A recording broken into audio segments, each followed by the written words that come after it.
મંત્રી શ્રી બચુભાઈ ખાબડના અધ્યક્ષસ્થાને ગુણા પ્રાથમિક શાળાના શિક્ષક શ્રી મોહનસિંહ બારિયાનો નિવૃત્તિ વિદાય સન્માન સમારોહ યોજાયો। દેવગઢ બારિયાની ગુણા પ્રાથમિક શાળા ખાતે શિક્ષક તરીકે ફરજ બજાવતા શ્રી મોહનભાઈ મથુરભાઈ બારિયા 38 વર્ષ 8 માસની લાંબી સરકારી સેવા પછી 31/5/2025ના રોજ નિવૃત્ત થતા હોય તેઓનો નિવૃત્તિ વિદાય સન્માન સમારોહ ગુણા પ્રાથમિક શાળા ખાતે તારીખ 2/2/2025ના રોજ યોજવામાં આવ્યો હતો।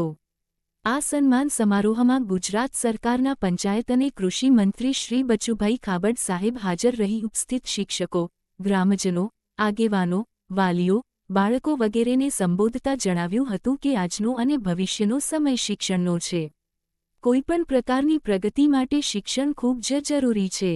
તેઓએ સરકાર વતી જણાવ્યું હતું કે સરકાર શિક્ષણને આગળ વધારવા માટે સતત પ્રયત્નશીલ છે અને રહેશે। તેઓએ શિક્ષકો પાસે 100% પરિણામની અપેક્ષા રાખી હતી।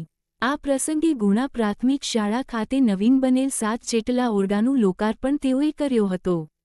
આ પ્રસંગે દાહોદ જિલ્લા પંચાયતના ઉપપ્રમુખ શ્રી અરવિંદાબેન, એપીએમસીના ચેરમેન શ્રી અમરસિંહ સાહેબ, પંચેલા સમરસ સરપંચ અને ડેરીના ડિરેક્ટર શ્રી ભરત ભરવાડ, માજી શિક્ષણ સમિતિના ચેરમેન શ્રી મનુભાઈ મકવાણા, શિક્ષક સંઘના પ્રમુખ શ્રી બુધાભાઈ પરમાર, મહામંત્રી શ્રી દિનેશભાઈ પટેલ, જિલ્લા પંચાયત સભ્ય શ્રી સરદારસિંહ, તાલુકા પંચાયત સભ્ય શ્રી હરેશભાઈ જયેશભાઈ તથા મોટી સંખ્યામાં ગ્રામજનો, વાલીઓ, શિક્ષકો અને વિદાય લઈ રહેલા શિક્ષક શ્રી મોહનસિંહ બારિયાના સગા સંબંધીઓ વગેરે ઉપસ્થિત રહી કાર્યક્રમને માણ્યો હતો।